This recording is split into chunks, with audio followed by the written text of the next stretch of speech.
Hello mga ka-J-Vlog! Welcome ulit sa panibagong video at sa video na to, i-game test natin itong Huawei Nova 7 5G.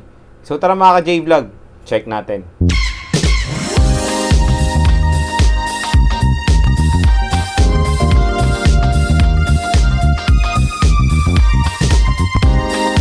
Shout out kay Joel Olano, kay Steven Castillo, kay Geyser Aguila at kay June Adrian. Maraming salamat mga ka-J-Vlog sa suporta. So bago tayo mag-start, ito pala yung specification si Huawei Nova 7 5G.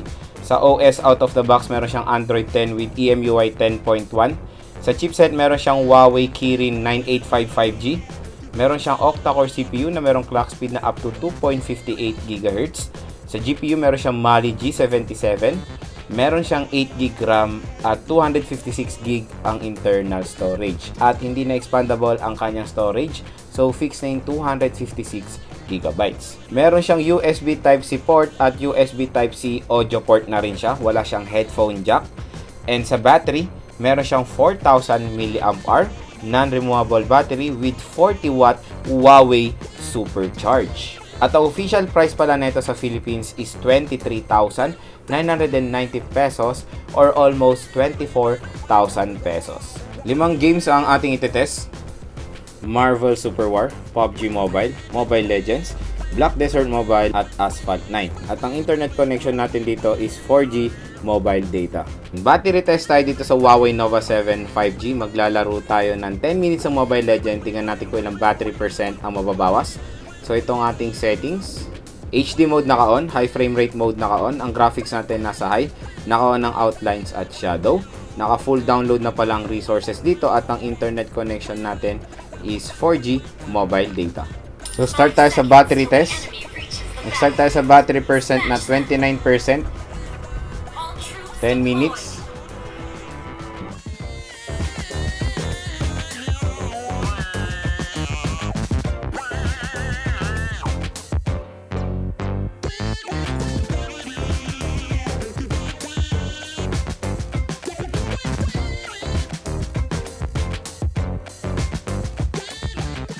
So mga ka-J-Vlog, 10 minutes na. Tingnan natin kung ilang battery percent ang natira. So may natira na lang na 25% sa 10 minutes sa paglalaro ng Mobile Legends dito sa Huawei Nova 7 5G. Game test tayo ng Mobile Legends dito sa Huawei Nova 7 5G. Ito ang ating settings. HD mode naka-on, high frame rate mode naka-on. Ang graphics natin nasa high. Naka-on ang outlines at shadow.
So pagdating sa Mobile Legends, kayang-kayang i-handle ni Huawei Nova 7 5G yung high setting ng larong to. Sobrang smooth naman mga ka-J-Vlog habang naglalaro ko. Wala akong experience na any frame drop. So yun mga ka-J-Vlog, may enjoy nyo din maglaro ng Mobile Legends dito sa Huawei Nova 7 5G in high settings. Next naman is PUBG Mobile. So ito ang ating settings. Graphics HDR, frame rate ultra.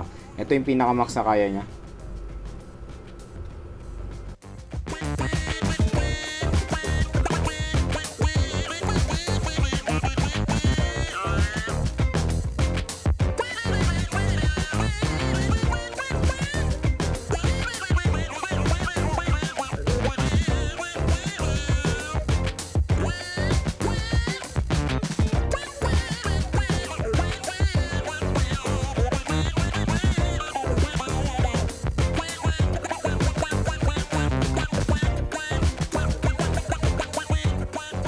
So pagdating sa PUBG Mobile, playable na playable siya dito sa Huawei Nova 7 in high settings. Sobrang smooth mga ka-J-Vlog kung mapapansin nyo. At ang ganda rin ng movement ng player. Ayan.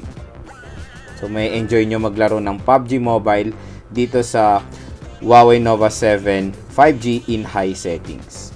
Next naman is Black Desert Mobile. So set muna natin yung settings niya sa max settings. Tingnan natin kung mag-adjust ba siya mamaya. So ayan. So wow, nakita nyo yung difference oh. Mas gumanda yung graphics, pulido. So nag-adjust yung settings niya mga ka-J-Vlog. So ayan, naging high na lang yung resolution at frame limit 30. Ayan, ito na lang set natin.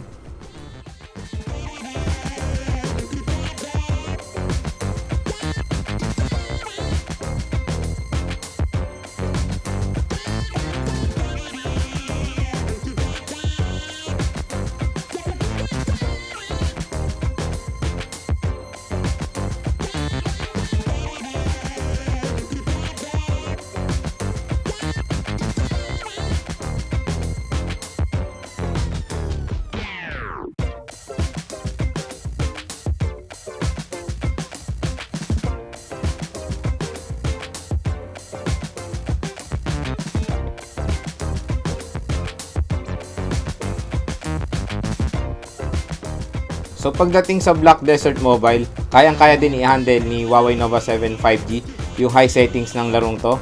Wala akong na-experience so far na frame drop habang naglalaro at smooth yung gameplay niya sa high settings. Next naman is Marvel Super War. So ito ang ating settings. Battle graphics very high, system graphics very high, HD mode high at high frame rate mode naka-on.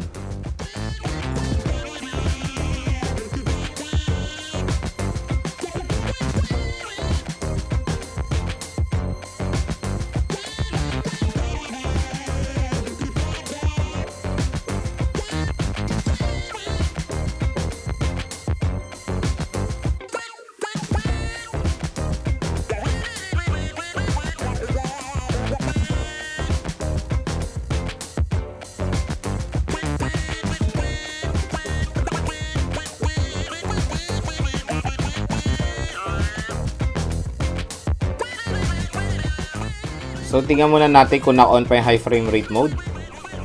And yes mga ka-J-Vlog, naka-on pa yung high frame rate mode, meaning wala tayong experience na any frame drop habang naglalaro dito ng Marvel Super War sa Huawei Nova 7 5G. And yes, based on my experience, sobrang smooth maglaro ng Marvel Super War dito in high settings. Maganda siya. So next naman is Asphalt 9. Ito pa lang ating setting.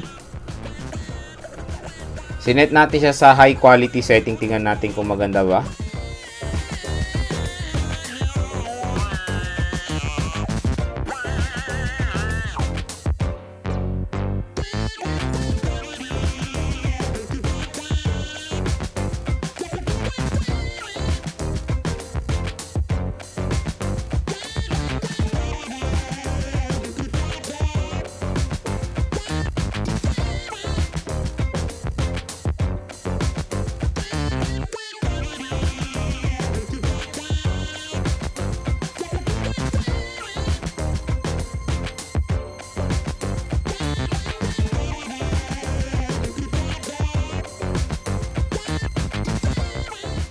So mga ka-J-Vlog, pasado sa game test ko itong si Huawei Nova 7 5G. Napakalupit na mid-range phone neto. Kayang-kaya niyang i-handle lahat ng tinest kong games in high settings. Lahat yon ay playable dito at sobrang smooth pa. Wala akong experience na any frame drop habang naglalaro dito sa smartphone na to. At ang maganda pa dito sa Huawei Nova 7, yung kanyang display na Super AMOLED display. Sobrang na-enjoy ko maglaro dito mga ka-J-Vlog dahil napakaganda ng color accuracy ng display niya. Very vibrant.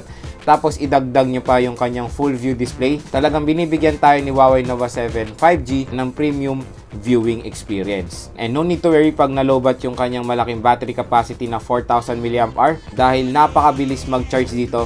Less than 1 hour, full charge na itong si Huawei Nova 7 5G nyo. Salamat sa kanyang 40 watt Huawei Supercharge. So para sa akin, napakalupit na gaming phone nito dahil powerful din ng kanyang processor. Meron siyang 8GB RAM at mataas ang kanyang internal storage na 256GB. Marami na kayong malalagay na games doon kahit na hindi expandable ang kanyang storage. Para sa akin, satisfied na ako sa kanyang storage. At sa pag-download naman ng games, no need to worry kahit walang Google Play itong si Huawei Nova 7 5G. Kung makikita nyo naman, na-download ko yung mga ibang games na hindi natin makikita sa Huawei App Gallery. Salamat sa kanyang Petal search widget na gateway natin to a million of apps. So yun mga J-Vlog, kung naghahanap kayo ng isang napakalupit na mid-range phone na kayang-kaya mag-handle ng mga games in high settings very smoothly, consider nyo itong si Huawei Nova 7 5G.